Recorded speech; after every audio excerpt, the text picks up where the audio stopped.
Thank you very Yes. much. Let's begin.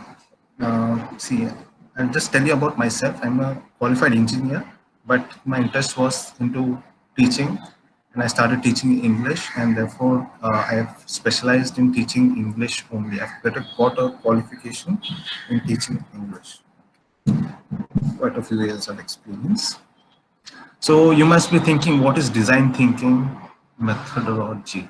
So it is, you must be also one, some of you must have also Googled it up, okay, and have tried to understand what it is. It is nothing big, okay, it's very simple, just to have a human connection and some understanding. That's it, okay.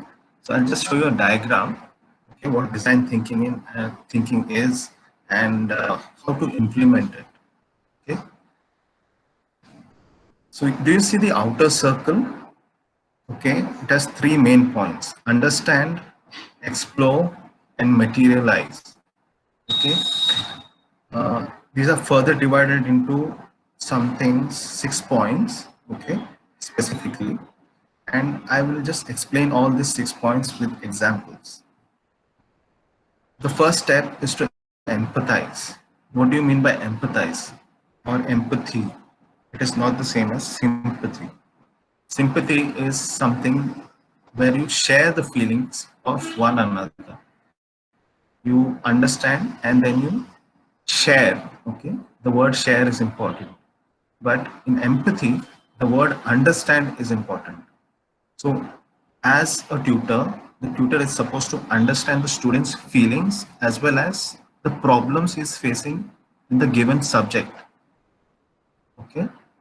See, there may be an intelligent student in class. You must have come across someone with very great IQ, but he may be not confident enough to speak.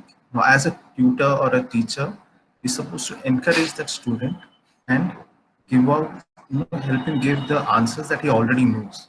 Okay, so that is empathy.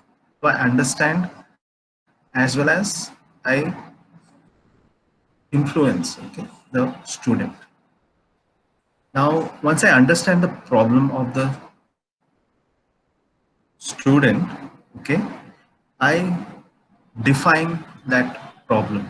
Okay, suppose it's vocabulary that the student doesn't have.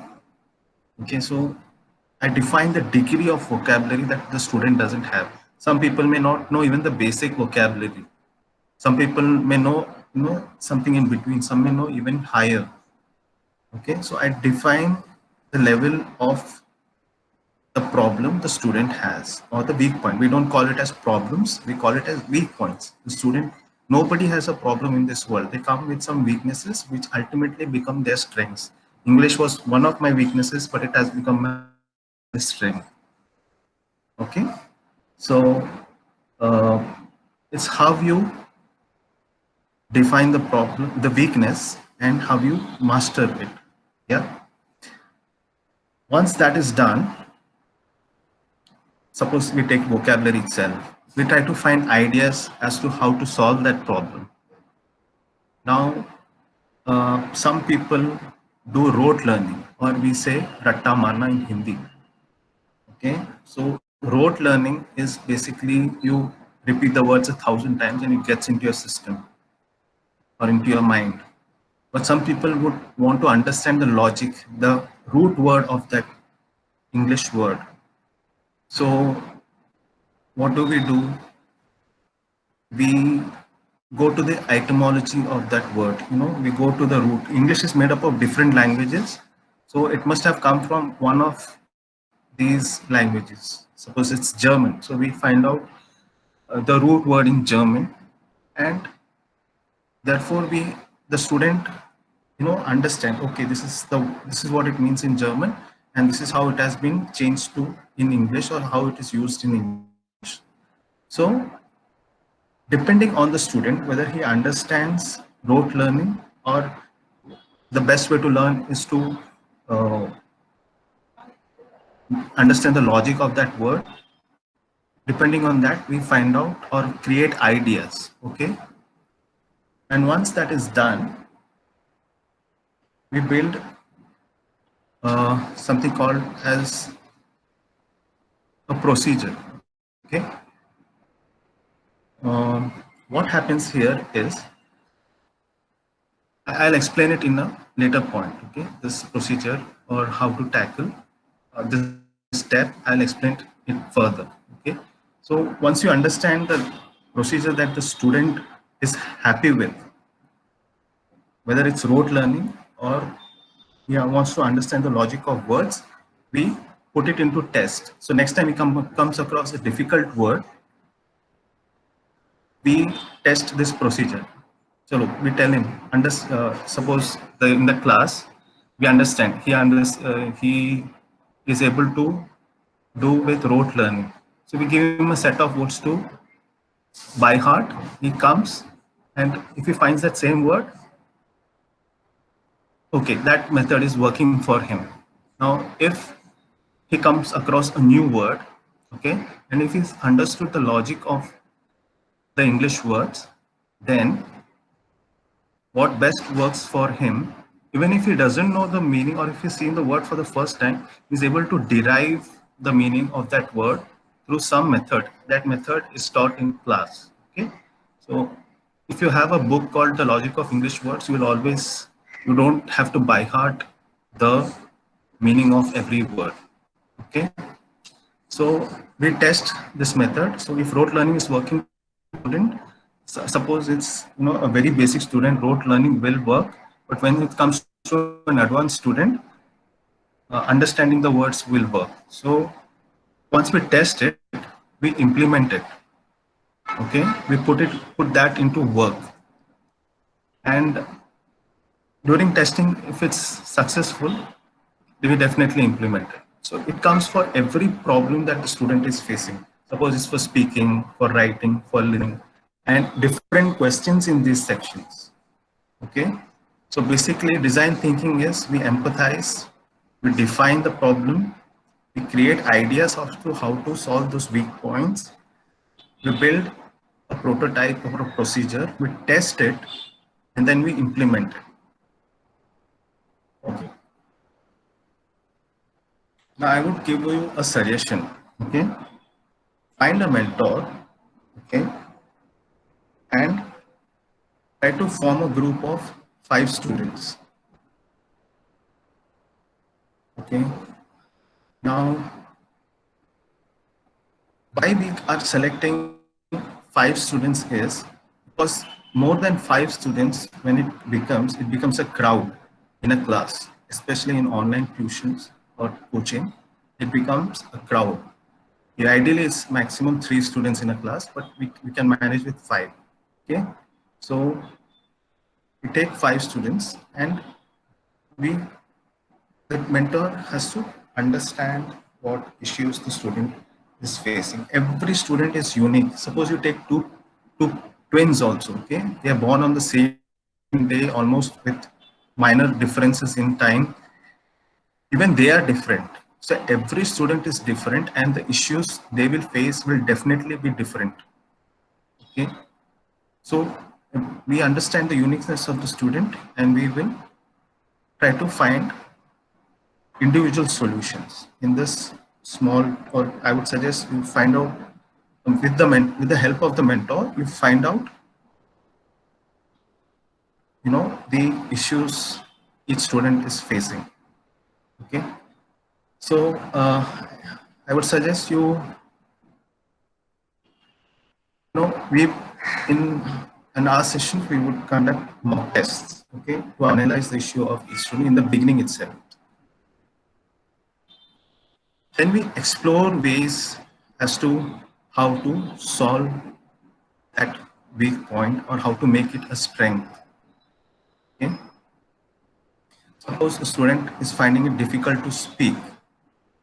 Now, some people, they may just need a push, a morale boost, and they will start speaking. Some people may have problems with grammar. So, like I said, every student is unique.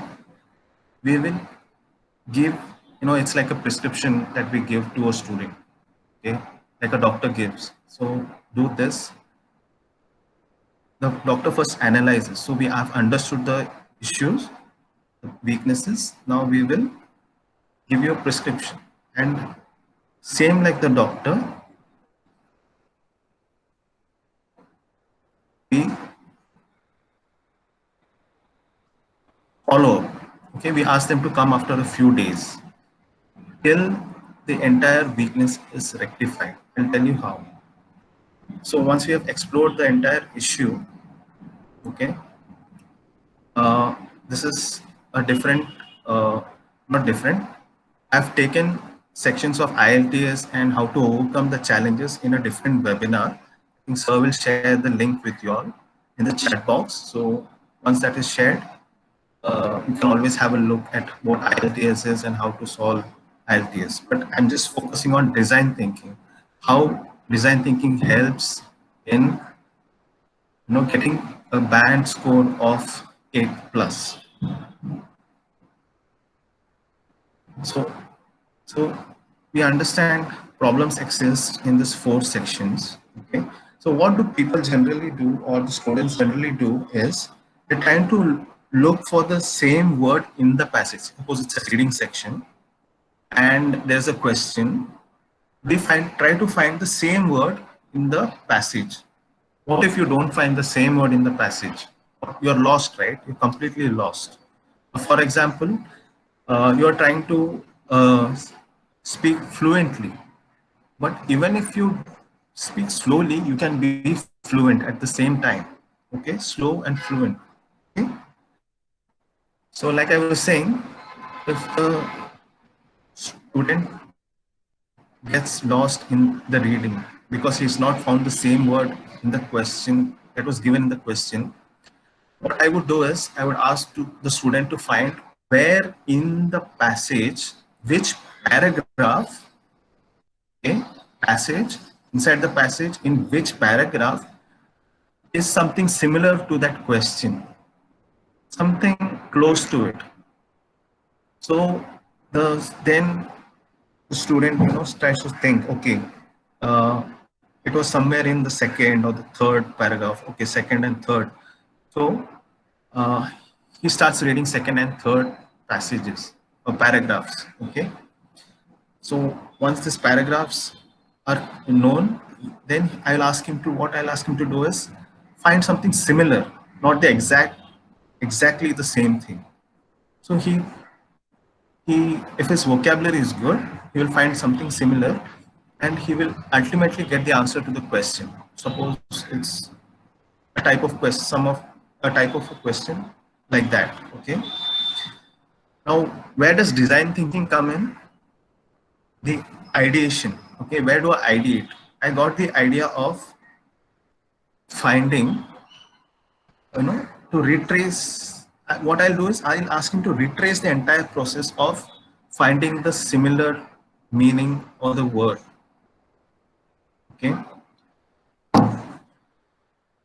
So when he retraces the procedure, okay, that okay, first I did not get a similar exact word, then I found something close to it in in the passage, in the passage I found it in some certain paragraph. So this entire process of retracing is an idea that came to the tutor, and the student has found a procedure to that particular weakness of his. Okay. So once this solution is in place, we write down the procedure. What actually we have to write it down. We do it for all types of questions, all types of that you come across, whether it be not given, true, false, or whether it be answering 1 or 2 words, or any type of question. We find the weak points, we find where the student is getting not able to answer, and then we find a unique solution to that student. And once the solution is set, we test whether it's working in the mock tests. Okay, for every test we find if the student is able to, suppose it's not given true and false. Okay, this is one type of question that comes in school test. We used to get just answer true and false, true or false. Here in IELTS it's not given true or false. So in this question, suppose the student gets confused between not given and false, there is a procedure to follow. So we find out with the student how he can solve it. Once it is clear to him or her, we test this procedure with further tests or further questions of true, false, and not given. Thus, the procedure is correct and is unique to the student. The student can answer all the questions perfectly. The success rate, if he consistently is giving answers to the same type of question and almost 90% correct, then he has found the solution to that type of question. Similarly, for every question, there is a unique solution for every unique student. So, what I would ask you to do is give a mock test, find out where you're going wrong, come back to us one to one. We will try to find out a solution. Okay. We'll follow the design thinking process. It's nothing, it's not a big science, but it is, it's what is designing. When who creates a design? An artist. Okay. Everybody is an artist here, and for every student, we design a process. Okay. Yeah. Thus, it's open to questions. Yes, please.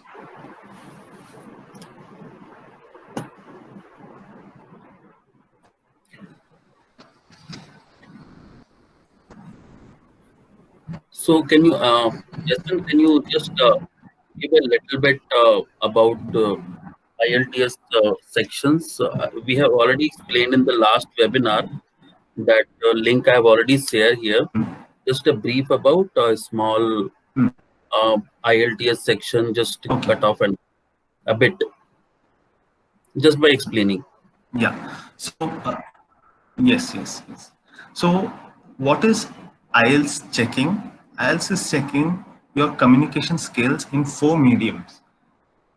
Okay, I'll repeat, it is checking your communication skills in 4 mediums: reading, writing, listening, and speaking. Okay, if you have understood these 4 sections or 4 medias of communication, then in reading we have 3 passages and questions based on these 3 passages. The time duration is 1 hour. Okay. Then we come to writing. The writing section, see there IELTS has 2 variations. One is academic and general. Academic is for people who are going abroad for higher studies, and general is for people who are immigrating. But some colleges ask for even for a general school, depends on the college. So in writing, we have 2 tasks. One is for 150 words. It could be a letter writing or look at a diagram and describe the diagram. And the second one could be, give an opinion or say the disadvantages and advantages and then give an opinion. Usually it's an opinion. So there are 2 tasks in writing. Okay. One for 150 words and one for 250 words. Speaking has 3 sections. First one is where you introduce yourself. Second part of speaking is you are given a topic and you speak on it for maximum 3 minutes. I don't think so you can speak more than a topic that you're given for more than 3 minutes for a normal person. If it's a talkative person, then they will go on. So you are given a topic in the second part, and third part in speaking is you are asked questions based on the topic you spoke. Okay, questions based on the topic you speak. Right. So this is speaking, and in listening, there are 40 questions, and you have to listen to what they're speaking, and you have to answer it at the same time. You get to listen to the recording only once, no rewind, no forward. So if the recording is playing, understand what they're saying, and at the same time mark it in your answer sheet. Okay, I hope I'm clear with the different sections of IELTS. Yes, and there are two kind of IELTS exam, right? One is paper based and one is online, right? Computer, computer Computer, based yeah, test, computer CBT. based. So, Yeah, yeah. what is the difference in between? Yeah. So paper based is you mark the answers on a paper, but on a computer based test, it's very simple. You mark it on the computer. That's it. But you are given a paper for rough work in a computer based test. But in paper based test, you don't mark anything on the computer. Everything is on the paper. Even the writing is on the paper. For computer based test, the writing is on the computer. That's it. So, we'll just do a little small repeat of how actually like three things. One is just open the slide of design thinking recap. Okay. Design thinking is basically you understand the student, we generate, once you understand the student, understanding involves empathizing with the student. We understand each student's problem or weak point. We define it. We generate ideas to solve that weak point or make it a strength. We find out a procedure uh, using the ideas that we have, which one is working. We test it, okay, and we implement the solutions. Right.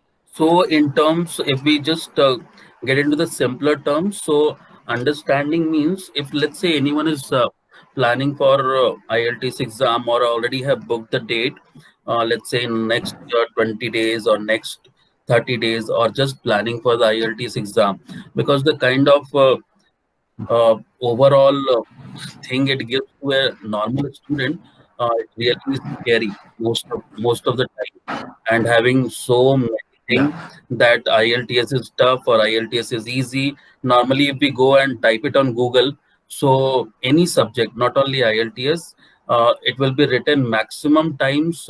If anyone is typing on the Google, is IELTS is tough or easy, it will be given that first 10-20 pages will come that why it is difficult, right? The people, those who have scored less in the exam, so they will be always saying that it is tough, and those who have scored, they don't have the time to go and write on Google, right? So that is all. So if in simpler terms, if anyone is planning for IELTS exam, so first let him take the mock test, right? So that is Yes. always correct. So once they take the mock test, so which mock test do you suggest? Uh, can I we would provide to suggest, student if possible? yeah. The thing is, see this official websites. IELTS is a combinedly owned by British Council, IDP, and Cambridge Assessment. Okay, so all these three agencies have their own tests. Okay, have IELTS tests. So if you go to British Council website, for example, and if you look for IELTS mock test or sample test, you will be able to give a test and come. You can get the results of, you can come to know where you stand. So I would suggest you go to any of these official websites and get yourself tested, or you can always come to Ravi sir and us, to check your scores. Right. Where do you stand, you know, in the IELTS exam? It is same I, like, I yeah, continue, please. no, sir, please, sir, go ahead. Yeah, it's okay. British Council. So we will share the link also. Uh, Yes, yes.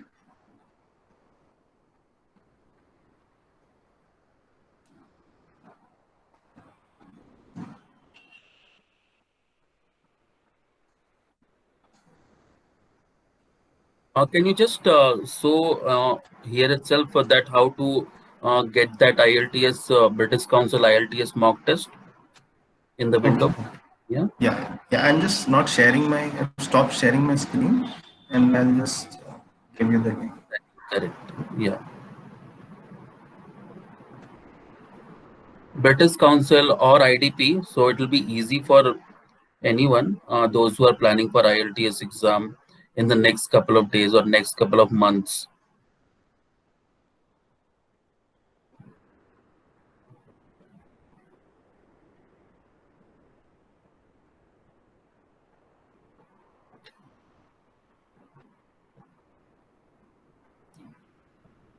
I think it has given all the tests, right?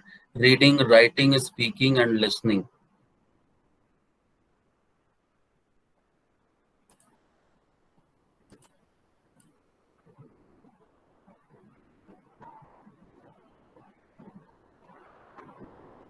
Yes, 1 minute, sir. Yeah.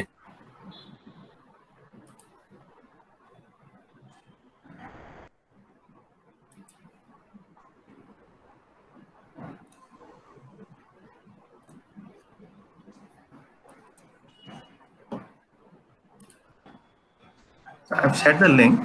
Okay, and just check if it's working. Yeah, one second. Okay, so it has all the sections: listening, reading, writing, speaking. Free IELTS practice.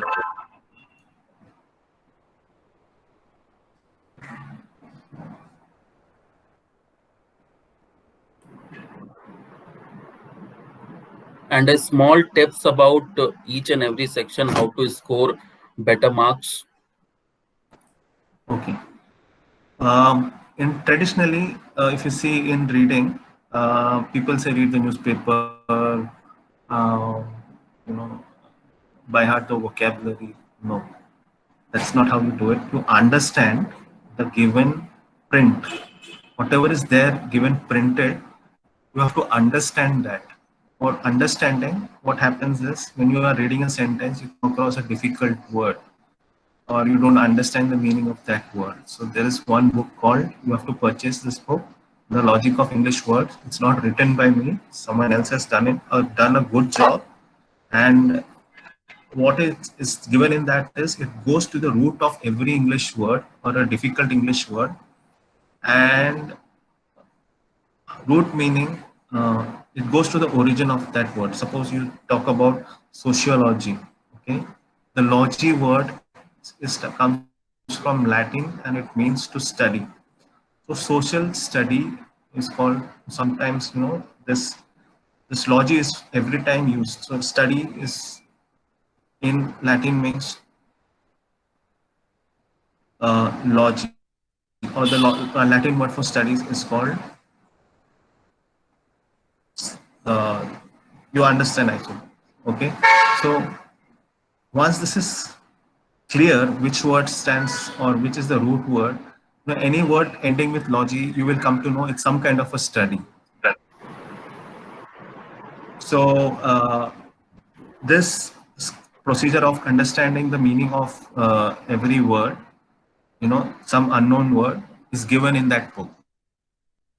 Doubts about understanding uh, words or difficult words in a given sentence. That's about reading. One tip. I'll go to the next section, writing. While writing, people generally tend to capitalize in between the sentence. We are supposed to capitalize I'm just talking about some. Uh, if you're old school, you will not make this mistake. But if you're some um, people do this now, even I do sometimes to emphasize certain words, but it is wrong. Okay, according to standards, you are supposed to capitalize proper nouns and the beginning of a sentence. Okay, the words in the beginning of a sentence. So these are the general mistakes people do. Simple and general mistakes they do in writing. If this is clear in writing, then what happens is there is no planning or structuring of how to write. So what you do is you first brainstorm your ideas and then you put it in proper order. So when the person is reading, he will understand that he is doing it in, the written material is, it should sound like a story. Okay, this is about writing. When there is a proper structure, it will sound like a story, and the person should get a good image of what you're trying to say. And writing, reading, speaking. Speaking, people generally give a biodata of, I said the first section is about introducing.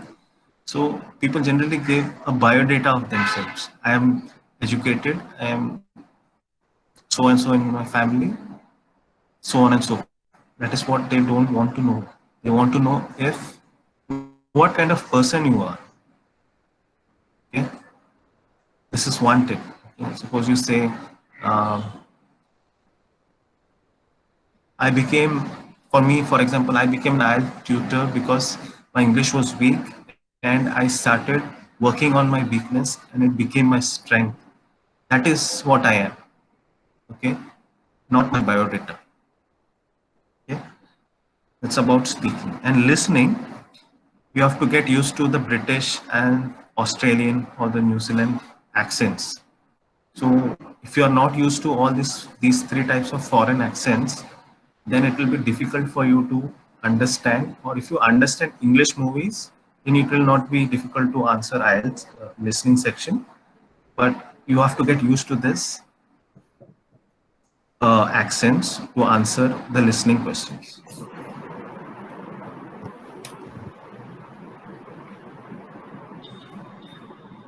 Yes, sir.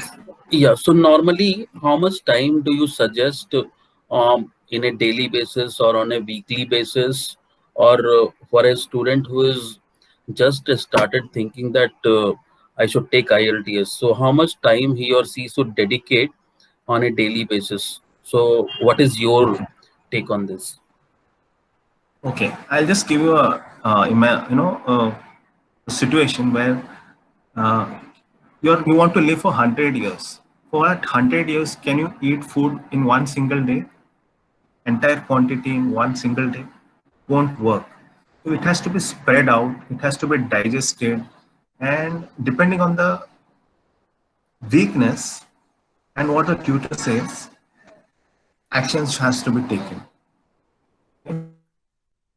So the time duration could vary from, if it's a very good student, it may just take, understanding the format of the question is enough for giving the paper, or it may, some people may take some time to understand the grammar. Grammar takes around 6 months to completely get into your system. The English language grammar to get into your system, plus vocabulary, another 2 or 3 months. Understanding the logic of English words. So it can vary from 8 months to even 5 years. So on an average, if you can say if it's a good student, if he understands grammar and is good, so it will just take 10, 15 days of instruction, post that practice test, another 10 days. That's it. Perfect. Great. Great. Awesome. So, does anyone have any question or queries? You can always get back to us, and we will definitely love to answer your queries, because you need to score high, and we are working on the same thing, that how we can provide the best solution or best output to the people, those who are really is struggling for scoring high marks in IELTS, because I have come across a couple of students, those who have taken 2 times, 3 times, either they have low score in reading or they have low score in listening also. So, is it a normal thing, Jason, for Indian student? Does it happen in that way? How exactly? How do you define? Because I have come across students, those who have taken 2 times, 3 times, and they have got less score in reading as well as listening also. So I'll just give you another example. If you're making the same mistake, okay, will it be, will the student uh, score more marks? No, No, right? no. Somebody has to guide him. If he, see, it is not that comes with practice and you make it perfect. It is understanding your issues, getting them sorted, and then you know implementing it. This is the process. So if you are just practicing the same wrong things over and over again, you'll obviously get the same marks or less marks. Yes, sir. So it is always, I think, can be believed that the number of students, those who have studied from the international schools or CBSE schools or ICSE school, they can able to score more. But if they are from a state board or they are from the local schools, so they find difficulty. So the better suggestion for them always is just evaluate yourself by taking the mock test. We will provide you the link. It is already in the chat box. And if you, any of your friend is looking forward for IELTS or planning for abroad studies, so they can always share the link with them, and we do the free evaluation of your entire score, entire section, right, Jason? Uh, Yes, yes, and yes. so you need to book a slot with us. We will do the step by step where exactly you have done the mistake. Take the test, and we will evaluate where exactly you have done the mistake, and then you will understand, because it is all about, if let's say I have to go for let's say a vacation. So do we first get ready with the luggage and then directly go to the airport or railway station or bus stand, and then we start thinking that where exactly we have to go? No, right? So first we decide where exactly is the destination, and then we book the accommodation. So always work in the reverse engineering model. So it always gives the best result and best output when you are planning for anything. So here we are trying to implement the formula, because design thinking is a huge topic. There are so many things being given by the Stanford and different people, industry specialists. So we are just trying to implement one small thing into the IELTS structure: reading, writing, speaking, and listening, just to make the things simpler and easy, so that each and everyone can get benefit out of it, and they can score more, and they can join their dream universities. So that will really make a Very, great achievement for anyone who is planning for studying abroad. Yeah. very true, sir. And And you can apply this design thinking everywhere in any subject also, like you said earlier. correct. So it was really a super amazing talk by Jason. Thank you so much for your time, because you will be busy completely in your schedule, and being a TESOL certified, which is an international certification in the biggest accolade in the terms of IELTS specialization. So thank you so much for your time and your effort and giving us the time for spending with us, and we are really thankful to you, and have a great day. And everyone, Welcome. if you any queries you have anything with us, so I will just share the email ID for MSMBA SOP. You can ask, you can have a discussion with us. And yeah, one more thing, once after the webinar, by tomorrow or by day after, I'll be just uploading the video on the website. and I'll be sending the link also. Those who have registered. Yeah. Anything Yeah. else you'd like to ask for? Great. So any queries, you can come and connect with us. Here is the email ID I have given, and even the number also. You can WhatsApp. And thank you so much, and have a great day, everyone, each and all. Thank you. Thank Bye. you. Thank you all. Thank you for being. Thank you, sir.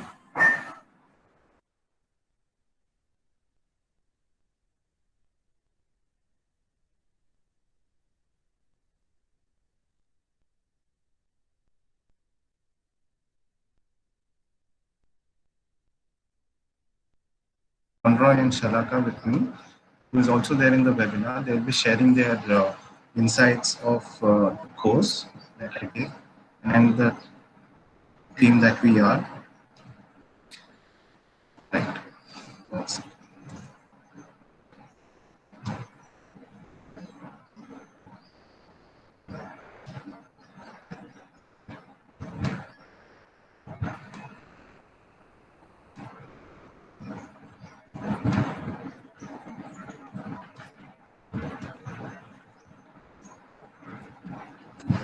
So, am I audible and the screen visible to all? Yes, sir. Yeah, thank you. Yes. So, the agenda of the webinar is what is IELTS, who owns it, the challenges, and how to overcome the challenges. Okay. So, the full form of IELTS is International English Language Testing System. Okay. Now, it is a standardized test, okay, to test the proficiency of non-native speakers. Now, what does this mean? Now, there are speakers of English language in the English-speaking countries, and India is a country where English is the official language. We also speak it, but we are not native speakers. Okay, our original language, languages are many, and English is not the original language that is origin in India. Okay, but there are, suppose you take UK, it originated in the European countries, and then it went to the US. People from the UK and Europe went to the Australian continent. So people who have originally migrated from Europe have made English as their, they are called as the native speakers of the English language. Okay. Now, why is this standardized? Because in every country, English is spoken differently. Even in the US and the UK, even the people have migrated from UK to US, but the English, there is a difference between the way they speak. Even the Australian English is different. So all this put together, they have standardized the test, okay, the rules, the way it is to be spoken, read, and the grammar, everything has been standardized. Okay. Now, who owns this? The British Council, ITP. IDP is from Australia, and Cambridge. Jason, Yeah. excuse me. Yeah. Jason, the voice is not clear. So can you just Yeah. check One out? second. It is little. One second. One second.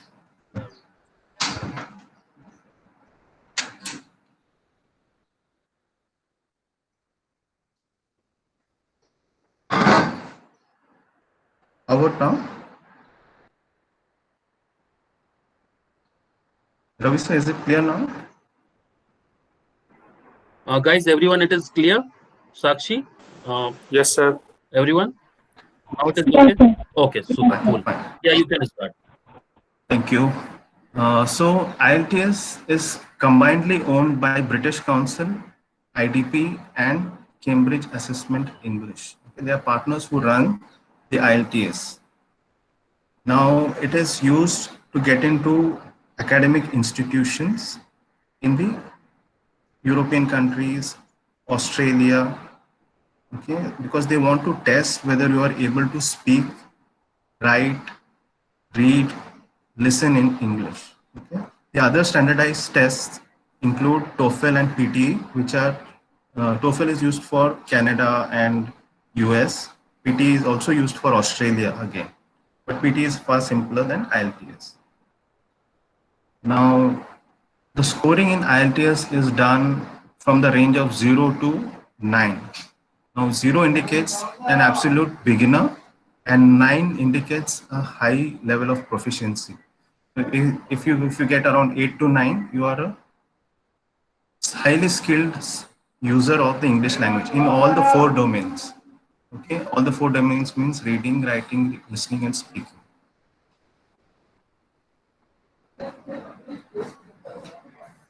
Now, there are two versions to the IELTS exam. One is the academic and the general. The academic version is of a higher difficulty level. Okay. Why is this so?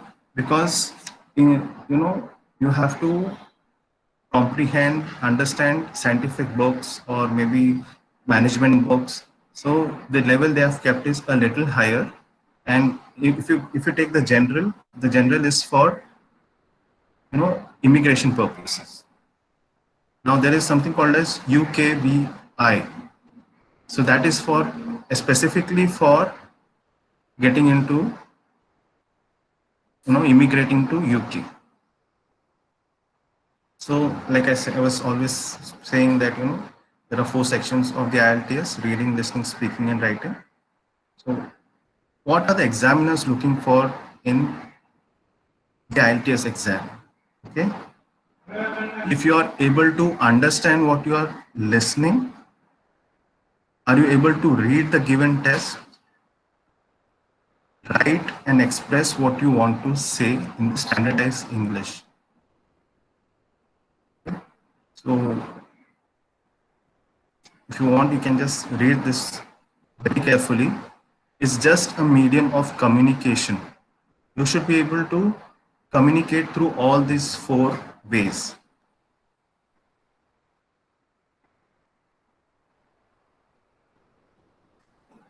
Okay, let's start with listening. I'll tell you something. Baby, if you take a baby for instance, the baby starts listening first. Okay, so there's nothing to do with the order in which you do this, reading, listening, speaking, etc. But I was just introducing you to the topic of listening. So here in this section, listening, you have 40 minutes, okay, of the exam, and you have 4 recordings with breaks in between. Okay, and the level of difficulty increases as each recording passes. So if you listen to recording 1, it will be plain simple fill in the blanks. Okay, and once you finish that, the level of difficulty increases. I'll explain later how the level of difficulty increases. Okay, you are only allowed to listen to it once. The recording, you are only allowed to listen to it once. There is no forward, there's no reverse button. So whatever you're listening, you have to do, listen and answer it there and then itself. You have to have a paper and pen in hand, make a note of the answers. And if you want, you can write it directly on the answer sheet, or you will be given time to mark it in the answer sheet. Okay? But if you do enough practice, you will be able to directly mark in the answer sheet. Now, accent of a native speaker. The recording that you listen to is in the UK or Australian accent. Now, people watching English movies, even American movies won't do, because if you see the accent, there's a difference. Now, what will happen is you have to get used to the UK accent, which is a little tough, and Australian accent, which is a little different. So what you need to do is start watching English, British movies, Australian movies. Okay, so the challenges lie in the accent. The other challenge you will face is vocabulary. Okay, I'll give you an example in vocabulary itself. Now, in the recording, you will listen. Let's take for an example. There are 2 sentences in the screen that I've shown you in the top. I went to the market where I met Tom and his sister, and The second is I am back from the market. I met the dash of them. So here the conversation, the recording that will be between two people. Okay. Now these two people must have been talking about Tom and his sister. But in the answer sheet, you will be given, I'm back from the market. I met the dash of them. So here the answer is two of them. Now you don't have to write Tom and his sister because it won't be grammatically correct, and it means the same if you listen to the complete recording and the context. The context is very important. So as the recording is going on, you have to understand every sentence they are speaking, the connection between first sentence and the second and the third sentence. It's just like listening to a radio news. Okay, if you listen to BBC News, it's well and good. So that's one tip I can give you. If you start listening to BBC news channels and especially the radio, your listening skills will dramatically increase. So yeah. So that's about listening. Okay. So the context here, if you follow the connection, you will be able to make a note in your mind. Okay, he was speaking about Tom and his sister, so there were only two of them. So you will write down two of them. Okay, that's how it goes about.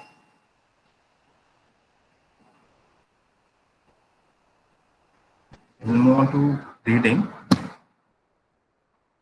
Now in reading, again, in academic and general versions of the exam, there are three tasks. Like you must have seen this comprehension questions in your school days. You are given a passage and you are given a question, and then you write down the answers to it. It may be one sentence answers or multiple choice answers. But here you're given three passages, that is three tasks. It can be of the increasing level or of the same level of difficulty. Okay, the time is for 60 minutes. Now it can be a multiple choice, the first 10 questions.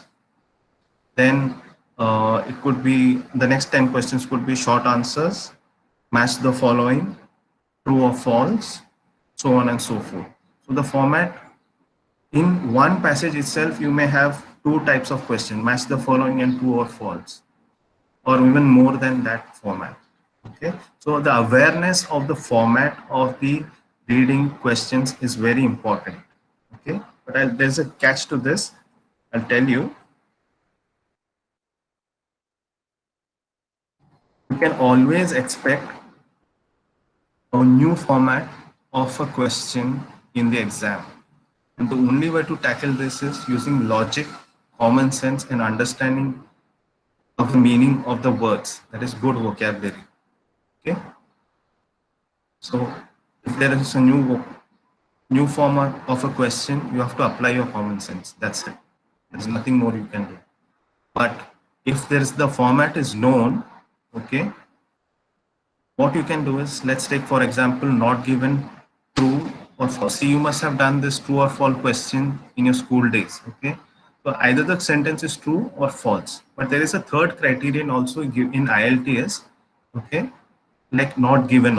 Okay, so if you are given a statement in the question is either true, false, or not given.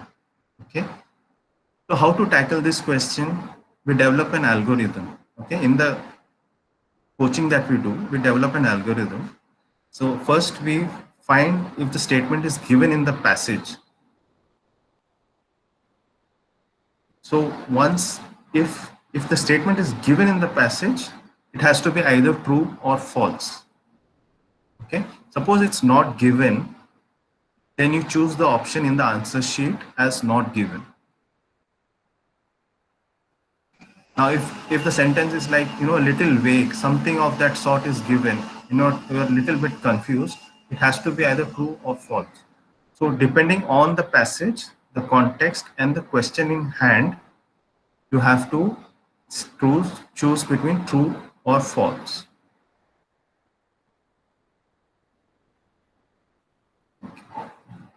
Let's move on to writing.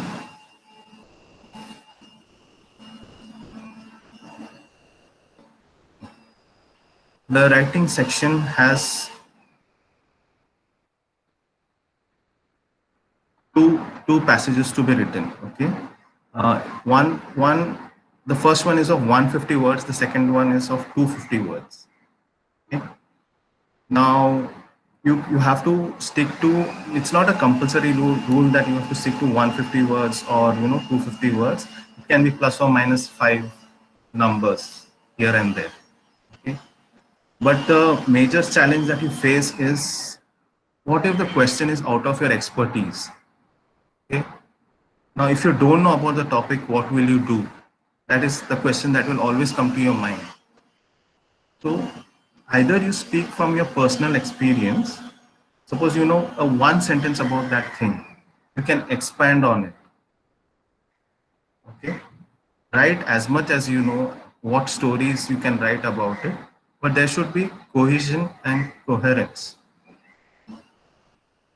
Okay, I'll explain that a little later, what those two words mean, but you have to expand on the knowledge that you already have. So from 150, if it's a 150 question, write up to 150 words. If it's a 250, write up to 250 words. If you don't know anything about it, make sure the examiner understands that you don't know about it. I mean, you can also say, you can use beautiful words where you can say, I have never been through such a situation, but I can imagine it can be so and so, and you can you can continue writing from there on how it would be. You can write it from your imagination how it can be. For example, take Taj Mahal. Okay, how was your visit to Taj Mahal? Write a few words about it. Now, if you have not visited, you cannot write anything about it, but you can always recollect what others have told you. So you can start by saying, even though I have not visited Taj Mahal, I think it would be a huge monument. The people who stand in front of it and take pictures appear to be minuscule in size, so on and so forth. That's how you imagine and write. You have to use a lot of imagination if the topic is unknown. If you know about it, then the sky is the limit of the words you can use.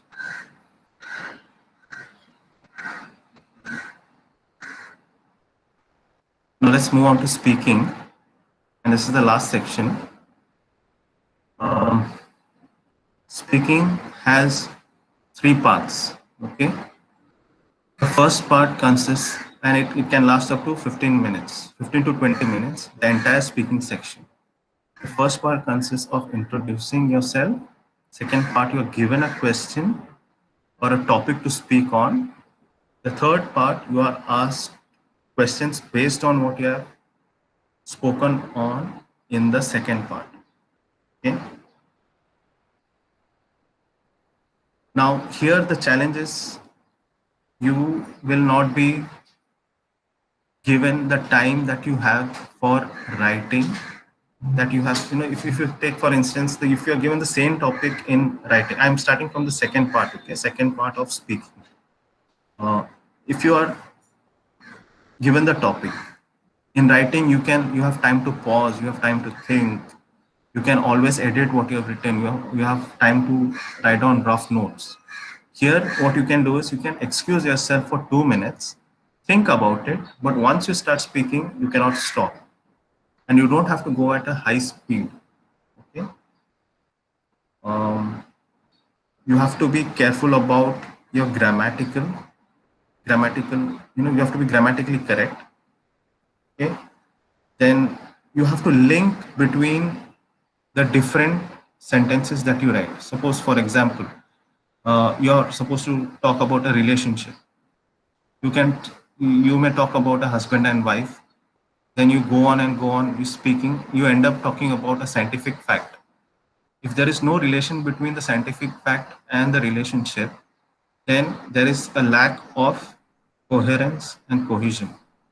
They check on this.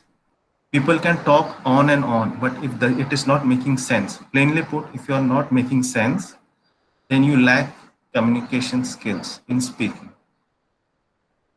Okay? So, with practice, with guidance, you will be able to speak.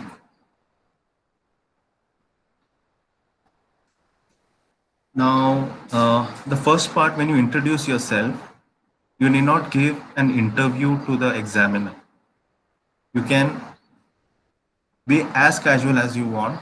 You can talk about your family, your education, hobbies, and something something that comes out from your heart. Okay, but make sure that you are speaking grammatically correct, and there should be cohesion and coherence. And the third part is where you are asked questions based on the topic you had spoken upon. Now, we were talking about relationship. So now suppose the examiner asks, okay, you are, let's forget about relationship.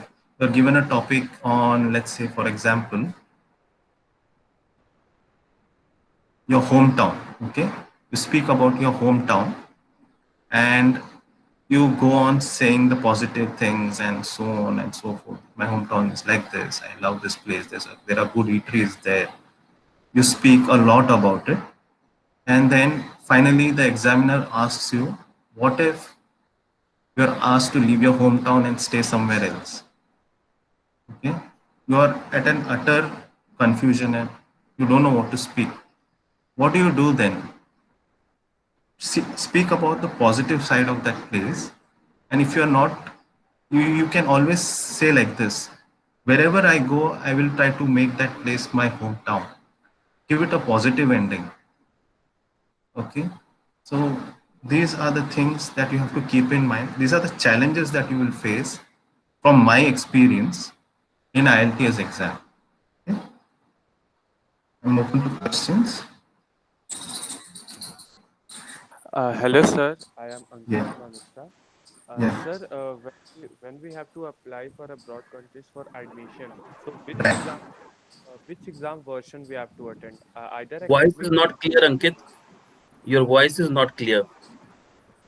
Am I audible, sir? Now, Yes, now it Yes. is. Yeah. sir, I am asking that for applying to college or universities in abroad countries, which form of the IELTS version we have to attend? Either Academic. academic or. Academic. Okay, sir. Thank you. Yeah.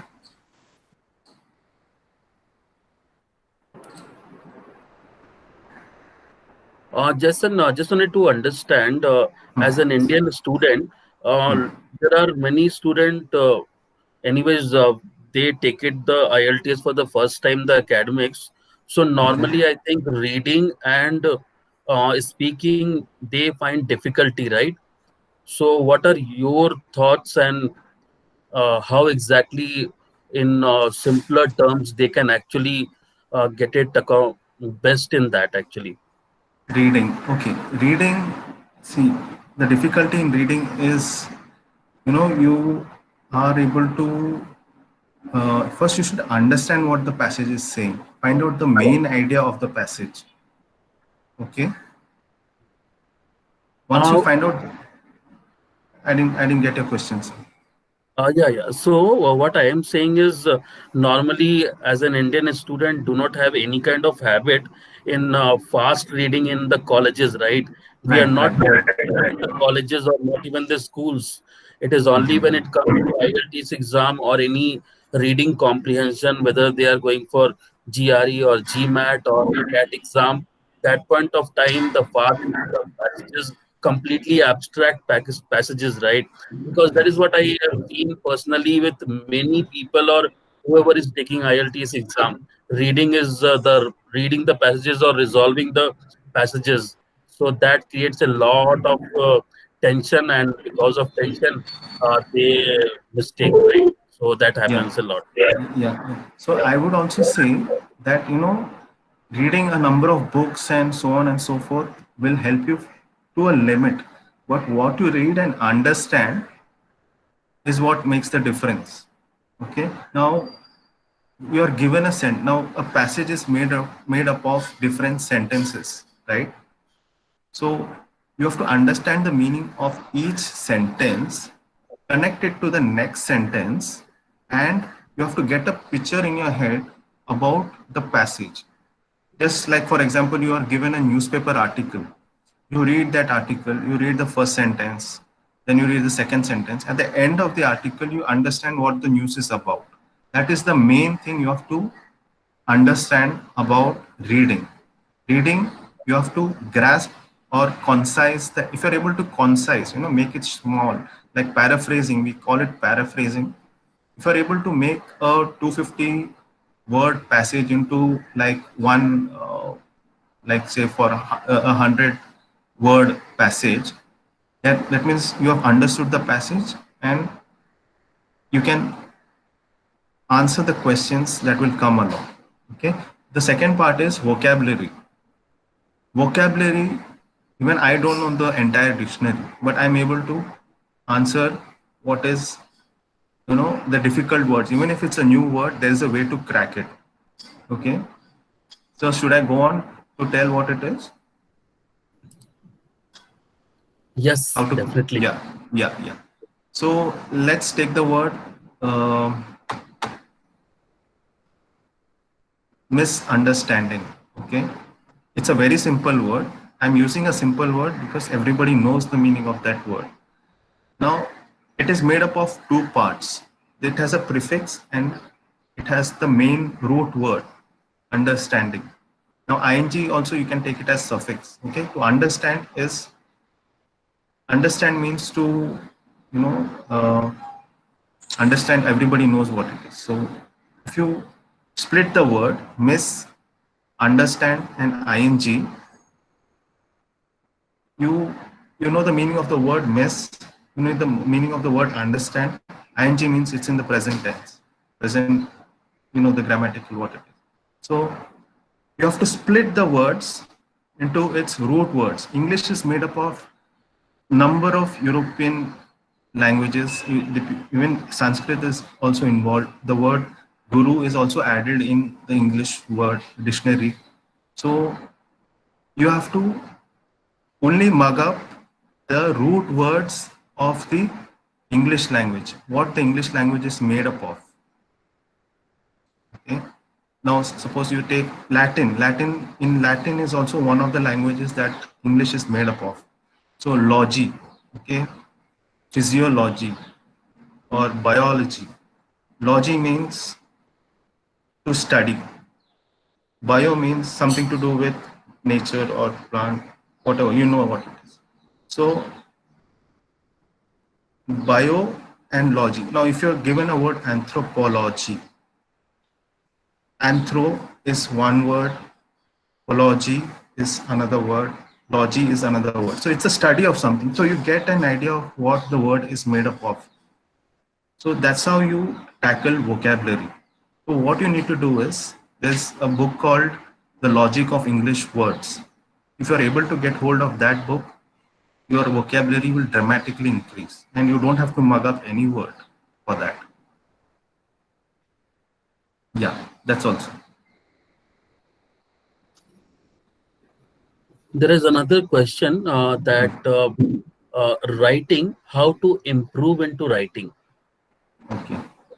See, Normally, as now, an Indian student, when we go to exam, we study one day before the exam.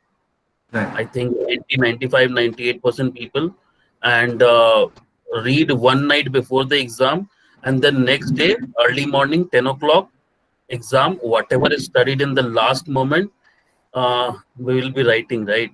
So Yes, yes. how actually we can improve, or how actually we can score in writing actually? Yeah. Right. So in exams, in the colleges or in schools, we are targeting, we are giving out information. Okay, we are marking some information and we are giving out that information. They are checking if you are able to replicate what you have read onto the paper. Transfer of one, it's just like copy paste. Okay, now in IELTS, you are being checked for your communication skills. Okay? Are you able to tell what is in your mind by writing? Now you can write an entire story, and the purpose of writing is to create a picture of what you want to say in the mind of the reader or the examiner. Now, even if you are able, if the topic is given, uh, write about Taj Mahal, you write about Qutub Minar, it's okay. But replace the word Qutub Minar with Taj Mahal. Examiner, if he knows about Qutub Minar and Taj Mahal, you're gone. But if he doesn't know, then uh, your ability to communicate and describe something is what they are looking for. Okay, and you are supposed to write from your personal experience. The examiner is able to make out whether you're just writing it from for the sake of writing, or is it from your personal experience that you're writing it for. Yes, sir.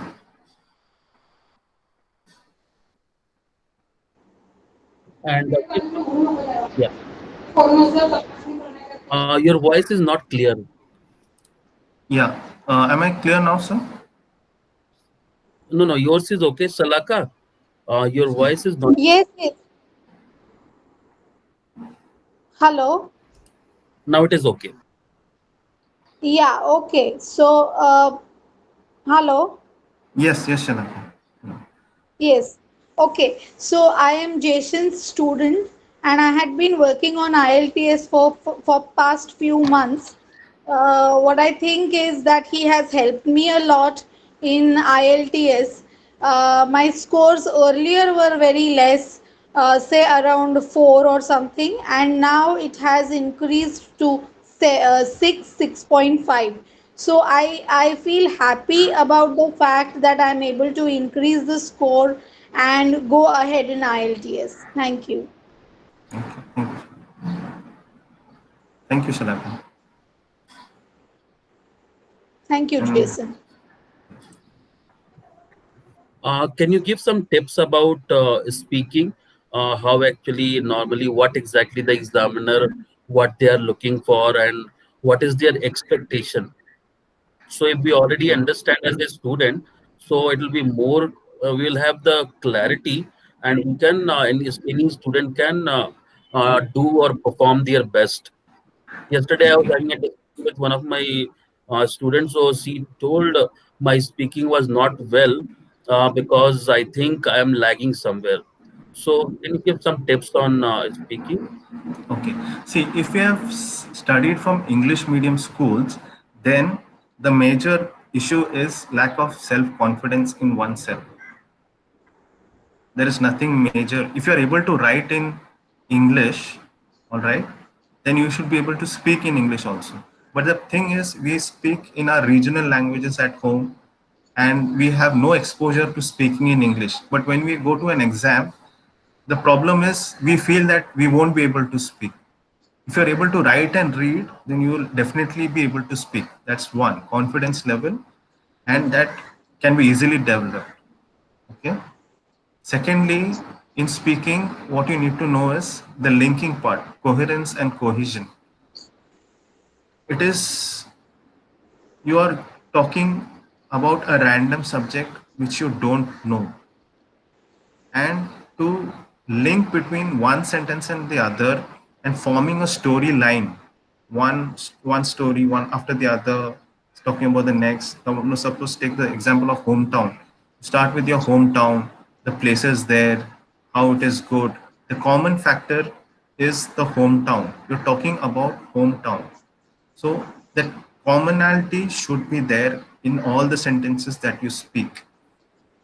The conclusion should summarize everything, and if possible you can have a positive ending, but the main part is you should have a commonality in all the sentences that you speak. You should not be speaking about your hometown and suddenly you're talking about some other random topic in the universe. So suddenly you're talking about stars.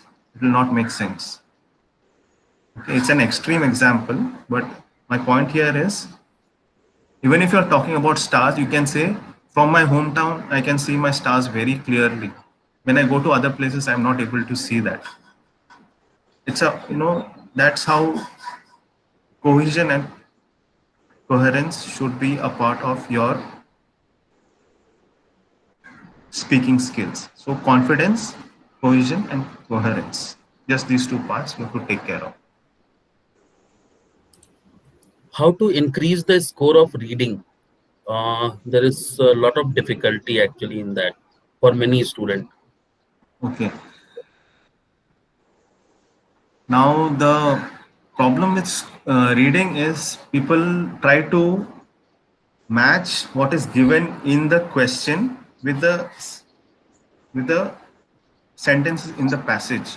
You are trying to Absolutely. find out the exact sentence in the passage and the question. That's not how it is. If suppose you say, Ram is a good boy. Okay. For example, it's given in the passage, Ram is a good boy. Now, in the question, it will be given, the boy was Ram. He went to the school. He obeyed everyone. And he did what was needed for the family. So on and so forth, which describes that he is good. It won't be given that Ram is a good boy in the question itself. So the trying to match what is given in the question and trying to find the same thing in the passage is a wrong method. So you have to understand what is given in the passage, and for that your vocabulary should be good. Now instead of good, they say Ram is the best child of their parent, which means he was a good child.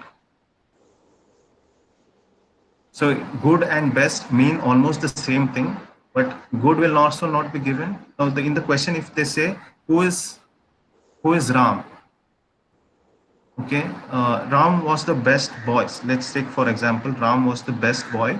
Say if it is true or false. Okay.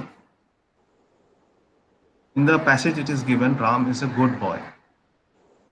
You have to understand that good and best mean the same, and therefore it is true. That's how it is. Okay, it won't be directly given. Yeah, I hope it was clear. Yeah, and if the universities, when students are applying and there is no IELTS requirement while Okay. joining, suggested to still write the exam and keep it in hand, or what exactly Yeah. should be done?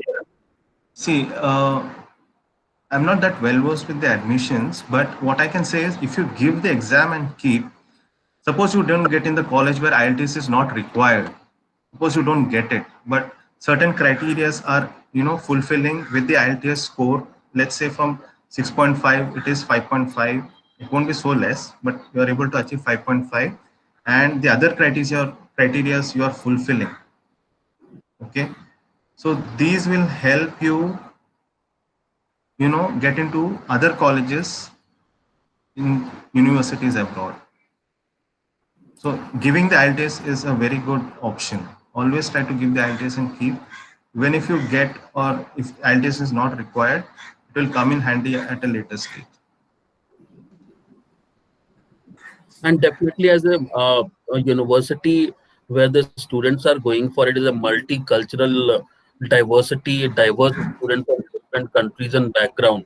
So it becomes much more easier to interact with them and getting adjusted with them. So even if the IELTS is exempted, that point of time, at least if IELTS is taken, it will give an edge than other people, or it can say it will give always give an edge actually. Yeah. And what books do you recommend for section wise, uh, or for IELTS? I wouldn't recommend any book. If you're able to get good vocabulary in your hand, that's more than enough. I mean, if you want to practice IELTS, there is umpty number of resources online. You can just go online because there is, I mean, you don't need to refer to any other resource. Okay? But if you want to, then I believe this one, Cambridge University brings out their Cambridge Press brings out their own textbooks, standardized textbooks for IELTS. You can always use that for practice. Yes, sir. The IELTS exam evaluation is done individual section wise, or it's a complete evaluation of all the sections? It is a complete evaluation of all the sections. So let's say the reading is out of 40 marks. It is grouped in from 1 to 10. The 40 marks is divided, not divided, it's compressed from 1 to 10. So you will get, suppose you get 6 in reading, then listening again, it is out of 40 marks. So it is again compressed to 10 marks. So if you get 5, so an average of reading, speaking, writing, listening is taken together and you come out with the final score of IELTS from 0 to 9. Suppose you get 555 in all the 4. So your average score in IELTS is 5. So that's the final score in IELTS.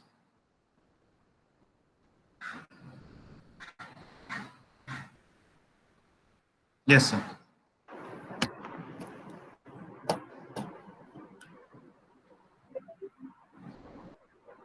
Excuse me, Yes. what is IIT exam? Okay. Hi, Veena. It's an exam where they test your English levels, how good you are with English. That is IELTS exam. It is international,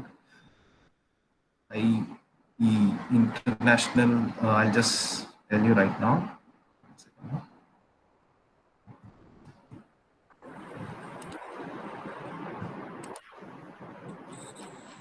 International English Language Testing System. Okay, I was a bit confused. There are so many exams. So it is International English Language Testing System. Veena, you're happy?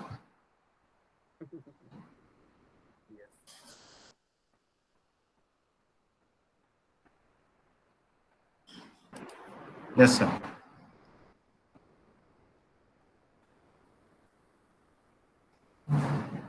Anyone is having any other queries, I think, for how to increase the score of reading? So already been answered. Okay. For which countries IELTS, TOEFL, and PT works? Excuse me, sir. Yeah. Yeah. How can I improve my handwriting? Okay. That is a different story altogether. You Out need to of practice a lot, Veena. You have to practice a lot. You have to write very slowly. You will definitely improve your handwriting. Okay. Yeah. so So which countries countries, accepts IELTS, TOEFL, and PT? Okay. yeah. So normally, IELTS, yeah. Please go on, sir. yeah, please, Jason, continue. IELTS is basically accepted in European countries and the Australian continent. Okay. Uh, Even in Germany, people accept IELTS. I think Sheila is there, so she will also know. But European countries and the Australian continents, they accept IELTS. Now, TOEFL is accepted in the American continent. That is the standardized test in or the universities that accept IELTS, but it's not a hard and fast rule. Some countries in the US also accept IELTS. So it's basically, the logic goes like this: where the exam is developed, there IELTS is accepted more. Oh, sorry, whichever exam is developed in which country, there that exam is accepted more. TOEFL is developed in the American continent, so TOEFL is accepted there. IELTS was first developed in the UK, so it is accepted in the United Kingdom or the European continent. Yes. PT was Not developed in, yeah. Tell me, sir. continue. No, no, you can go on, sir. No problem. Yeah, normally nowadays, what now even while doing the research for the universities in US as well as Canada, they have started accepting IELTS as well, and there are few universities which are accepting PT. TOEFL, no doubt, in US and Canada is they are accepting. Along with that, they are accepting IELTS also, and few universities now they have started for the last couple of years the PTE also. So IELTS is are those who are applying for European countries as well as US and Canada, keeping all the backup option. If they take IELTS, it is accepted across normally, leaving except few universities.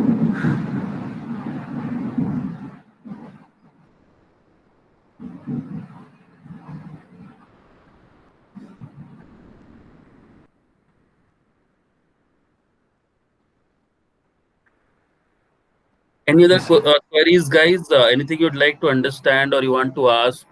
Uh, you have any questions? You can ask now.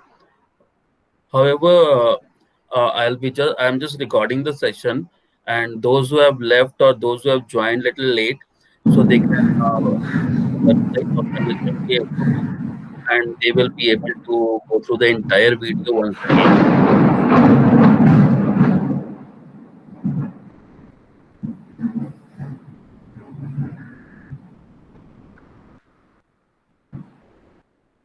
But some of consultancies says you can go without IELTS. Is it real?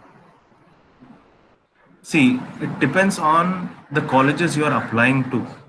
So if some colleges say that you don't require IELTS, then you don't need it. But some colleges, if they are good, they would want you to have an IELTS score, because if you are going there and see, it is also understood that the nowadays the English levels, see, previously the English levels, the exposure without internet, it was very less, the skill level was very less.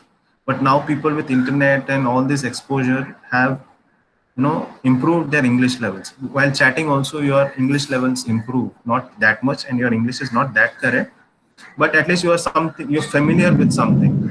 So since the general English level has increased and improved, they expect you to speak, like, at least communicate in English. But you have to, some colleges want it, some colleges don't want it. It depends on the colleges that you are going.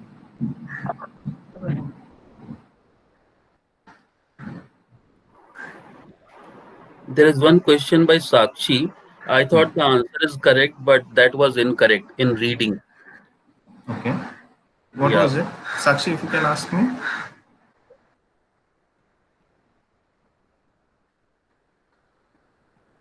Sakshi?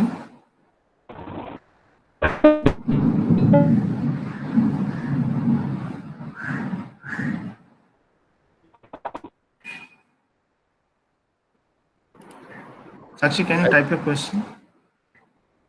Some network issue by her.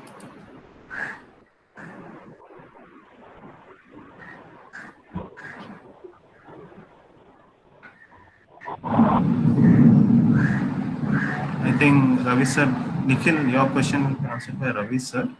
And Sakshi, your question, I thought the answer is correct, but the answer was incorrect in reading. So you are asking whether how to tackle this question. Is it, Sakshi? Some sort. Yes, sir. Okay. So what was the question? Was it true or false, or was it match the following?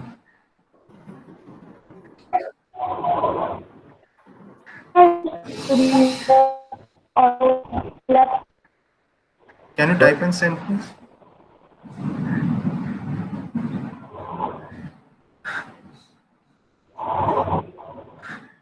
Sorry, sir. Can you type and send the question that you had? I mean, not the entire question. I think I can answer it. So what do you say? Should I answer it one to one, or it depends on the question that you're given? That's right. And question in reading.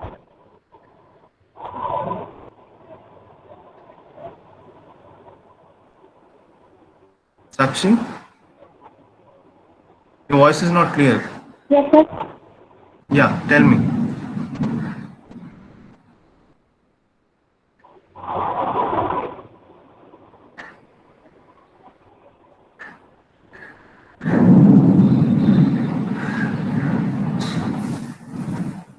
Sakshi, I'm sorry, I'm not able to hear you.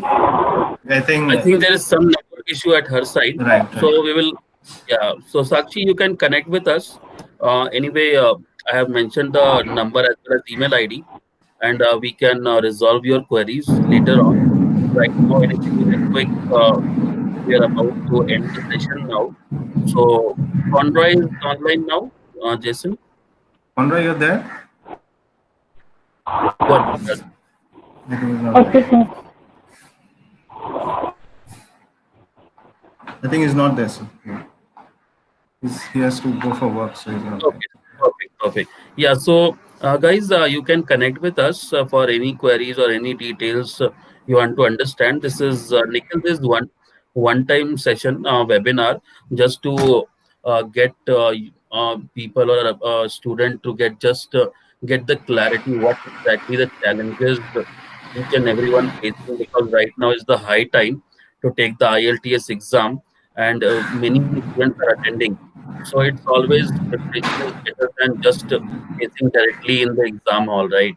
So that is what we thought of conducting this session and uh, clearing your doubts so that it can become much more easier, and it can give add value to your whatever the understanding you have, right? So yeah, and anything else you'd like to add, Jason, or anything you want to say? We are about to end.